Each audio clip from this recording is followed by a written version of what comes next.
Hey guys, it's Christina with Doomsday Disney. So today's video revolves around life's awesome little roller coaster that everybody goes through at one point in their lives, or throughout their entire lives, as I've kind of found out. Everybody has a vice that they always go to, and mine is, of course, Disney. And today I wanted to share with you the different things that various Disney princesses have taught me throughout the years. So we're going to start this one off with a twofer. And Jasmine and Merida both taught me that just because somebody tries to tell you what path to go on doesn't always mean that it's the right path for you. I know I've experienced this throughout high school and college, and I knew exactly what everybody wanted me to do. It was the right thing to do, to graduate high school and go to college and get that degree. But after college, I just kind of felt lost.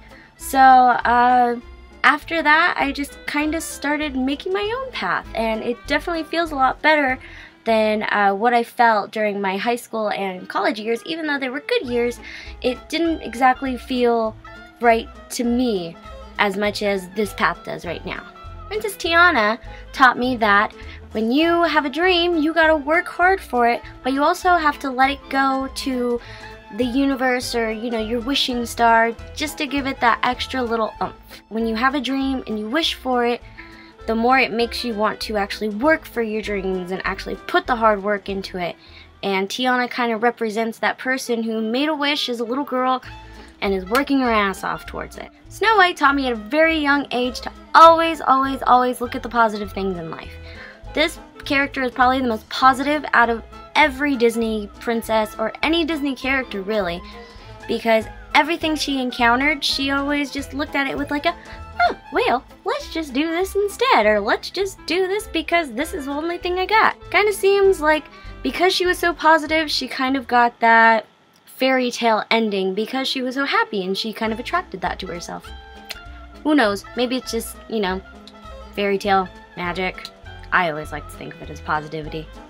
Ariel taught me to take the big risks in life. I don't know anyone who truly actually likes to take risks. Everybody needs to take risks, and that's what, is kind of amazing about Ariel, because she just went out and did this big old, I'm just gonna go ahead and change species just to see if, the prince is gonna fall in love with me.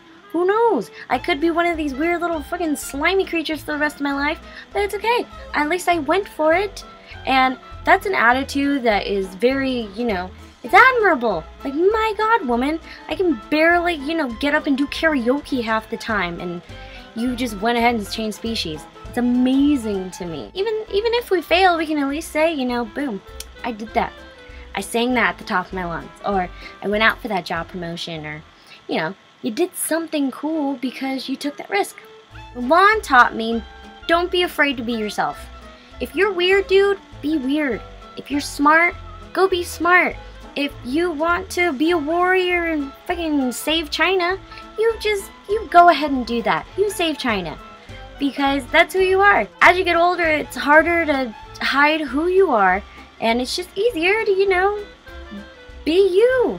And after a while, I swear to God, after you pass 25 and you're in your late 20s, you seriously just go, fuck it. Why didn't I just do this when I was a kid? If you're a teenager right now, or if you're in your early 20s, seriously, just do it. Just be who you are. Be weird, be quirky, be fucking out there, be smart, be nerdy. Do whatever you are, because trust me, you're just gonna end up doing it in your later life anyways. Rapunzel taught me to explore out of your comfort zone, or outside of your tower without fear. Everybody has their own little bubble that they think they're constricted to and limited to, when actually there's a whole big world out there. You don't have to stay in your comfort zone. You really shouldn't, because your comfort zone is probably the most boring place you fucking be in your entire life. Just get out there. Do something weird. You think you're gonna hate a certain food? You go out there and try it. You think you're not gonna like karaoke? You could be like the karaoke queen if you really wanted to. Just go out there and do it. Just do it for you. And last but not least, Princess Anna from Frozen taught me to love unconditionally. Now this one people may not agree with, but I think it's important. Because yes, she did get screwed over by falling in love and trying to marry somebody who, she met that night. But what Disney princess really didn't do that? They just all had like amazing luck. She just happened to, get the crappy end of the stick. that didn't stop her. And then when Elsa had all these freaky ice powers, she didn't go, witchcraft. All she did was just like, hey, I'm gonna help you, dude, because you're my sister and I fucking love you. You're, you know, true love. True love, man. I can melt your frozen heart. It's good. I love you. You may be a freak, but that's okay because I love you, my sister. So those are a few things that the Disney princesses have taught me. If you have your own characters that, you know, inspire you, go ahead and drop me a line somewhere, Tumblr, here, wherever. And if you like this video, give it a thumbs up. If you like me, go ahead and hit subscribe. It'd be cool. Until next time, see you later.